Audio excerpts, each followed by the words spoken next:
In a world full of distractions, there is one big question on every dog owner's lips. How do I become more than just the person holding the other end of the leash? We all get dogs with a dream in mind, a vision of the future. And if right now your everyday reality isn't quite that picture you had in mind, you are in the right place. It really doesn't have to be this way. You absolutely can and will be more to your dog than just the person who gets in between them and the world. The key is you need to be more sexy. More sexy than the neighbourhood cat. More sexy than the jogger in the park. More sexy than that half-eaten hamburger they just found on the floor. And yes, even more sexy than the dog across the road. I'm Tom. And I'm Lauren. Together we're Absolute Dogs. And you're listening to the Sexier Than a Squirrel podcast.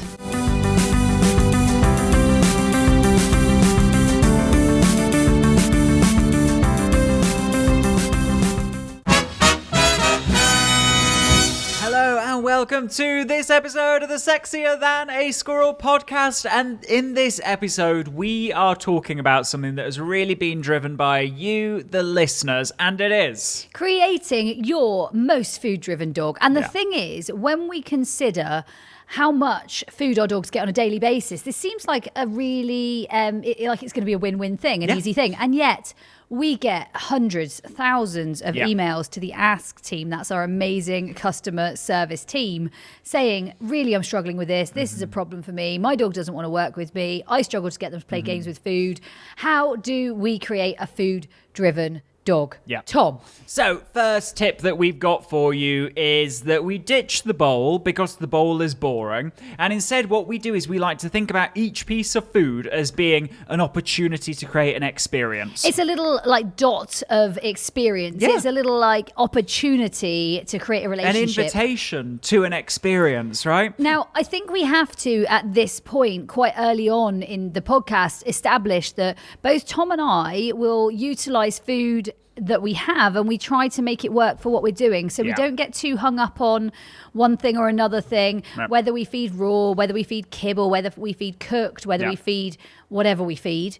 The thing is, what we try to do is utilize what we have and play with what we can play with for food, rather than worry about what we're not doing. And we might change it accordingly to enhance and help the games that we're playing, correct? Absolutely. And so what we look to do is we look to animate that food in such a way as to kind of up the energy for our dogs. Now, we see this a lot where people will say to us, my dog is not foodie, they're not bringing the energy to our food games. And we look at the owner and we're like, I don't think you're bringing the energy either. So what we like to see is that owners step up, provide the opportunity, animate and energize that food by rolling, catching, throwing, popping it on the floor and caging it like they can't have it. And in turn, what you'll find is that your dog steps up. Now, this leads very importantly onto the next tip, which is this is something that grows over time. Therefore, we're looking for progress, not perfection. And in fact, we've had many, many dogs that are not particularly food driven. And I think really, I mean, when we really analysed it and saw where we were, often one of our little steps was missing. Like I remember a good while ago now, but me saying to you about Brave and she wasn't foodie, and we're like, Lauren, look at the amount of food you are giving her. Like it was one of those moments of like a wake up call of you going, seriously, look, you are a feeder right now. You are being a real feeder. You are completely feeding this dog beyond what she needs. And so often something is also missing. One of our steps is also missing. Yeah, absolutely. And equally, we can take Little Thistle, miniature dachshund as an example. Notoriously, they have that label of being fussy. She's very food driven now and plays all the games with a lot of energy. And yet, to start with, we experimented with animating that food, and we discovered that when we throw the food towards her, she used to be very offended by that, and sometimes used to like bop her on her little nose, and she was like, oh my gosh, I'm traumatized, I can't possibly take part in this. And so sometimes we kind of do, we've got to animate but then observe and see how we can adapt to our dogs. Now leading on from that, very importantly, this is going to grow slowly over time, but it needs to keep growing. And so we're looking for progress, not perfection. Now, if you take a snapshot of where you are right now and compare it to, I don't know, one of the dogs on the videos, or maybe you're in the Facebook support group that comes with the Sexier than a Squirrel challenge, and you look at somebody else's dog. If you do that comparison, what is it that they say? Comparison is the thief of joy. Then you're going to feel like, oh, I've not got a food-driven dog. That's not the snapshot you need to be taking. You need to be thinking about, well, how was your dog 3 days ago? How are they a week ago? How far have you come? Because as long as you're growing in the right direction, you're growing. And that's the thing. We're looking to grow. We're looking to adapt. We're looking to increase their ability to work with us and food. And actually, it's a gentle process. I'm just thinking Classic here, who's currently laid at my side and very fast asleep, I think. But with her and food, I remember her literally turning her nose up to food and really looking quite disgusted in the fact that we might even consider that she might do some work for it. And just thinking back to the difference and how we did that, I also would say there's a level of with her, I didn't constantly change the food. I didn't constantly go, okay, I'm going to go one better. And I think a lot of the owners that come here for sure to the training facility and speak to us on our online courses, a lot of them do, I think, fall down that little well, it's a bit of a rabbit warren once you get on it. It's every time we train, I'm going to find something better for you. So it might start with maybe some wet food, and then it might go chicken, and then it might go some sort of flavored chicken, and then it might start to go freshly cooked chicken, and then it might go, actually, I'll only eat the wings. Like, you start to get a dog who starts to get really fussy. And I think it's just to be aware of that you don't want to go down that route of, I'm always providing something better.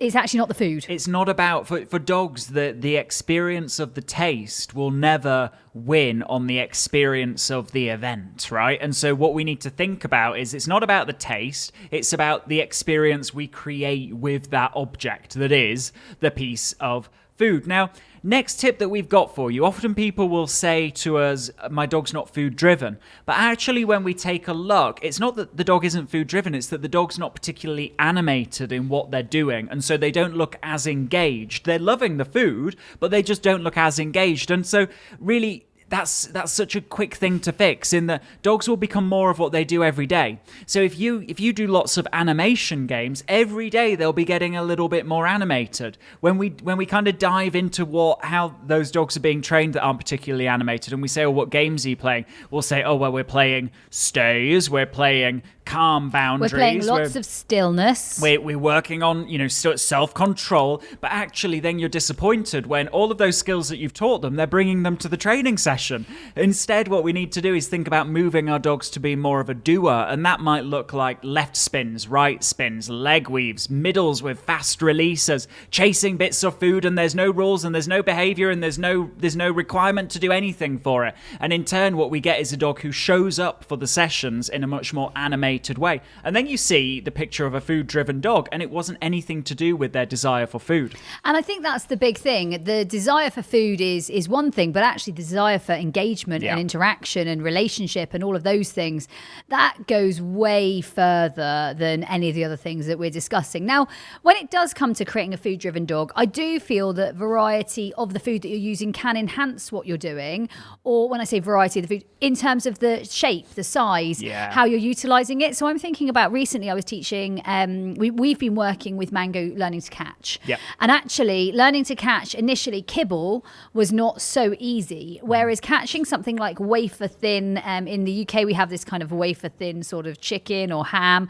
Don't know that it is chicken or ham, but anyway, we have that type of thing. Catching something like that is much more conducive to her getting success and learning than catching something that's not that highly valued and also harder to find. So I do think there's a place of using variety of food, but not just for the fact that they might want it differently, actually from the sense of how when they get success. So getting success on catching a piece of wafer thin ham happens way easier than it does on a piece of kibble, basically, is what I'm saying. So I think for me, knowing that what you're using is tailored. Yeah, absolutely. So next tip that we've got for you on this one, and this one's a really important one, and that is that, again, it comes back to dogs will become more of what they do every day. What they rehearse today, they'll become tomorrow more and more. And so the more you present food to your dog and your dog kind of refuses it, spits it out, or takes it, but it's kind of a punishing experience for them, and they're like, oh, why do you offend me with this food? The more likely they are to do that in the future. And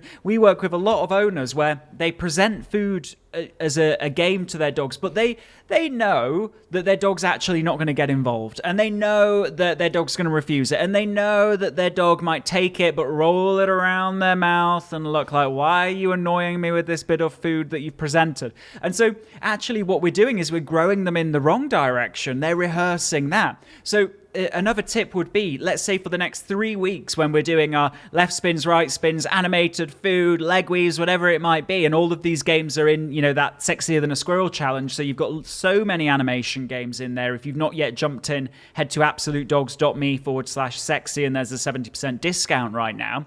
But the other thing that you could do for the next 3 weeks is say, okay, I'm only going to present food to my dog and play with them when we're in a situation where they're super comfortable and I know that they're going to enjoy that experience. That might mean for the next few weeks you train at home.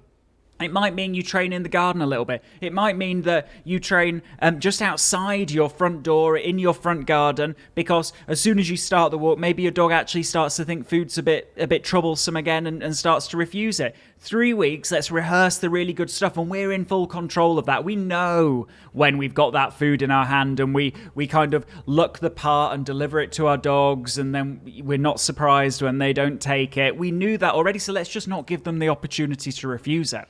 And when we think of this, I'd love to all now make a commitment, guys. I'd love us all to make a commitment for ourselves and for our dogs, and that is, let's ditch the bowl for life. Yeah. Let's ditch that bowl for life. And I know that we've talked already on ditch the bowl, but let's make this a lifetime decision, because just like Tom said, it's the things we do day in, day out that make the difference. Let's consider that we can do this forever. Yeah. This is not like a one-off thing. This is a relationship, sort of a way of living, right? A way of life with our dogs. And when we were talking about just then a dog learning to refuse or learning to accept, actually this is just a way of life. And actually this is something that we want to do not just today, but every day. Absolutely. So, guys, this is something that's 100% in your control.